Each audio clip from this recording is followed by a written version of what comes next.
हिमालय की तलहटी में एक सुंदर राज्य था। इस राज्य के राजा भूपसेन थे, जो बहुत दयालु और प्रजावत्सल थे।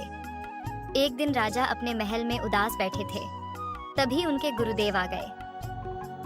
आपने मुझे क्यों बुलाया? क्या कोई आवश्यक कार्य है और आप इतने उदास क्यों हो? गुरुदेव, आप मेरी उदासी का कारण भली भांति जानते हो। फिर भी जब कभी मैं आपसे उपाय पूछता हूँ तो आप समय के सहारे टाल देते हैं। हाँ राजन, यह सत्य है, लेकिन अब उसका समय आ गया है।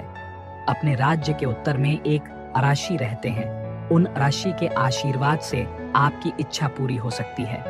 आप आज ही उनके पास जाएं।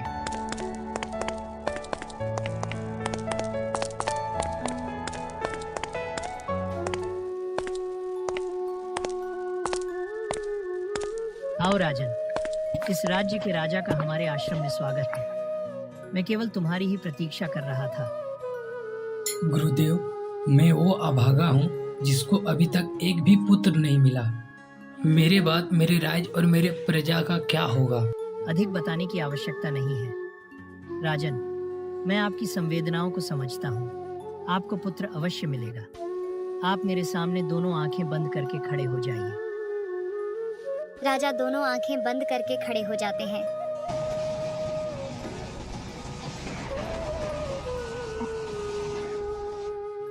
अब तुम अपने राज्य लौट जाओ। समय आने पर तुम्हें एक सुंदर पुत्र प्राप्त होगा। गुरुदेव, इतनी कृपा की है तो थोड़ी कृपा और कर दो। मुझे मेरे पुत्र का भविष्य बताने में कृपा करें। राजन, तुम्हारा पुत्र एक प्रतापी राजा बनेगा। लेकिन इसके जन्म लेते ही तुम्हारा सामना विकट समस्याओं से होगा। राजन, मेरा समय पूरा हुआ। अब तुम भी अपने राज्य लौट जाओ। ऋषि के जाते ही राजा भी लौट आते हैं।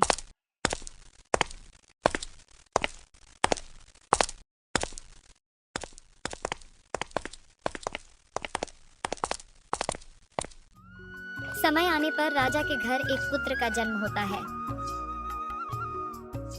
महाराज, महाराज, महारानी ने एक पुत्र को जन्म दिया। महाराज, क्या हुआ सेनापति? आप अचानक राजमहल में क्यों? कोई आवश्यक कार्य है? पड़ोसी राजा ने हम पर आक्रमण कर दिया है। वह एक लालची किस्म का राजा है। उसके मन में राज्य बढ़ाने की इच्छा है। तो ठीक है सेनापति, आप सेना को युद्ध करने का आदेश दो। महाराज, आप महारानी और राजकुमार को लेकर पास के वन में चले जाओ, क्योंकि युद्ध कितने दिन चलेगा यह पता नहीं। राजकुमार की रक्षा करना हम सब का पहला काम है। नहीं सेनापति, मैं इस राज्य को इस स्थिति में छोड़ के कहीं नहीं जाऊंगा। महाराज, आप समझने का प्रयास कीजिए। अगर राजकुमार को कुछ हुआ तो युद्ध करने का मतलब ही नहीं रह जाता। इसलिए आप राजकुमार को लेकर सुरक्षित स्थान पर चले जाएं। युद्ध समाप्त होते ही मैं आपसे मिलूंगा। राजा सेनापति की बात मान लेते हैं और सेनापति पर राज्य का भार छोड़कर राजकुमार के साथ सुरक्षित स्थान की ओर चल देते हैं। महाराज, महाराज, सामने से शत्रु सेना के सैनिक आ रहे हैं। सैनिकों, डटकर मुकाबला करो। मैं राजकुमार को उनकी नजर से अभी छिपा कर आता हूँ। राजा राजकुमार को झाड़ी में छुपाकर वापस आते हैं।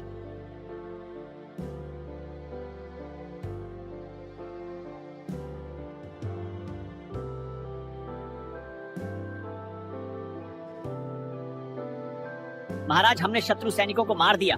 अब आप राजकुमार को ले आइए। राजा झाड़ी देखते हैं तो राजकुमार वहाँ नहीं होता है। राजा रोने लगते हैं। तभी उनका सेनापति आ जाता है। महाराज, आप रो रहे हो, यह खुशी की बात है कि हम युद्ध जीत गए। सेनापति, तुमने राज्य बचा लिया, लेकिन मैं अपने राजकुमार को नहीं बचा पाया। मैं शत्रु सेना से बचाने के लिए राजकुमार को यहीं रखा था। लगता है शत्रु सैनिक अथवा किसी जंगली जानवर ने इसे मार डाला। सेनापति राजा को समझा बुझाकर राज्य ले गया, लेकिन राजकुमार को किसी ने मारा नहीं था, बल्कि एक शेर उठा ले गया था। जब शेर अपनी गुफा तक पहुंचा तो उसे किसी जानवर के पैर के निशान दिखाई दिए। लगता है कि मेरी गुफा में इससे बड़ा शिकार है। यह सोचकर शेर ने बच्चे को छोड़ा और गुफा में चला गया। इतने में एक ब्राह्मण आए और बच्चे को उठाकर अपने साथ ले गए। अरे भाग्यवान, देखो क्या लाया हूँ। कितना सुंदर बालक है।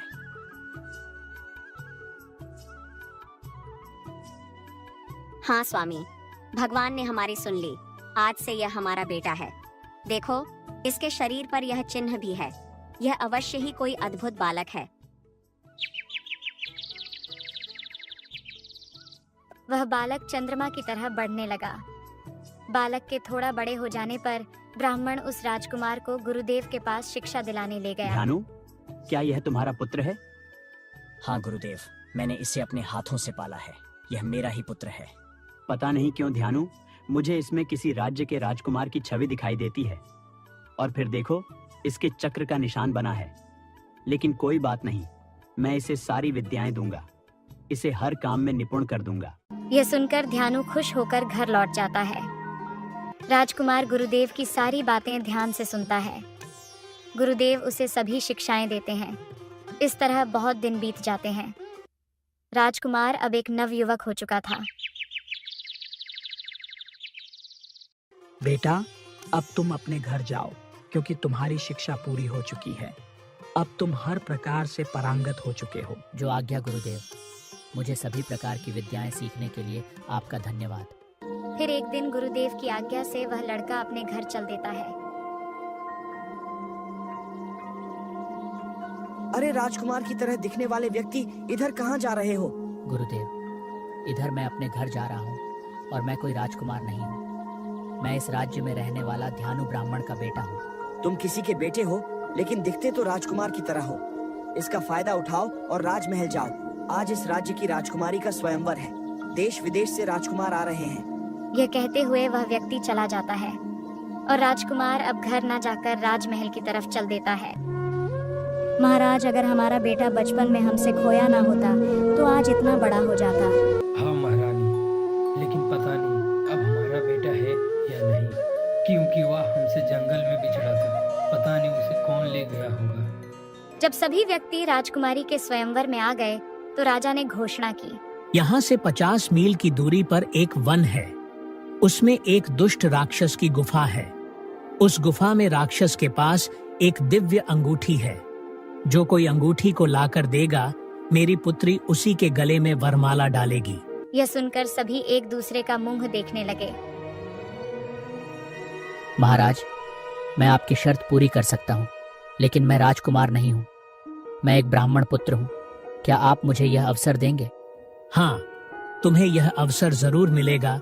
तुम चाहो तो अभी प्रस्थान कर सकते हो। तभी राजा की अनुमति लेकर राजकुमार चल दिया। राजकुमार, ओ राजकुमार, इस तरफ कहाँ जा रहे हो? नीचे कहाँ देख रहे हो? ऊपर देखो, ऊपर। मेरा नाम मिट्ठू है और मैं यही रहता हूँ। रहने की बात तो ठीक है, लेकिन मेरे पिता तो ब्राह्मण हैं। फिर तुम मुझे राजकुमार क्यों कह रहे हो? क्योंकि मेरा मन कहता है कि तुम राजकुमार हो और मेरा मन कभी झूठ नहीं बोला। वैसे राजकुमार, मुझसे दोस्ती कर लो, क्योंकि मेरा कोई मित्र नहीं है और तुम भी अकेले भटक रहे हो। ठीक है, कर ली दोस्ती। तो बताओ दोस्त, इस जंगल में क्यों भटक रहे हो? मैं उस गुफा वाले राक्षस की तलाश में हूँ। मुझे उससे अंगूठी लेनी है। वह गुफा का राक्षस? बाप रे बाप, भाग।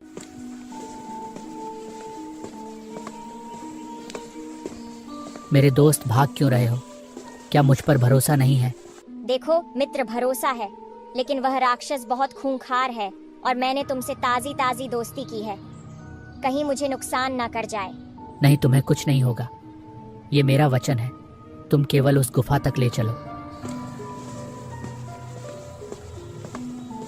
यही उस राक्षस की गुफा है। अगर अंगूठी उसके पास है तो इसी गुफा में होगी, क्योंकि मैंने उसे अंगूठी पहने हुए कभी नहीं देखा। दोनों गुफा में जाते हैं और अंगूठी ढूंढने लगते हैं। मित्र, यह रही अंगूठी और राक्षस आए।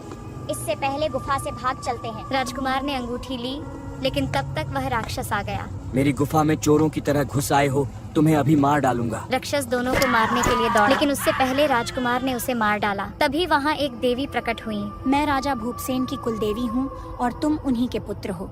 इस नाते मैं तुम्हारी भी कुलदेवी हूँ। लेकिन मैं तो ब्राह्मण का पुत्र हूँ। नहीं, तुम एक राजकुमार हो। तुम्हारे पिताजी भूपसेन हैं।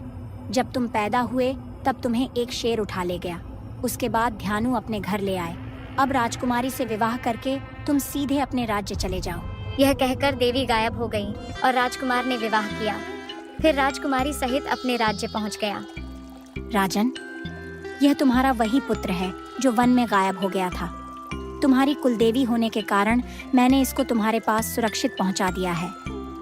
तुम्हें तुम्हारे माता पिता मिल गए, लेकिन हमें भूल मत जाना। नहीं नहीं, आप लोग कहीं नहीं जाएंगे। ये जितना हमारा पुत्र नहीं है उतना आपका पुत्र है। आप सब यही राजकुमार के साथ में इसी महल में रहेंगे।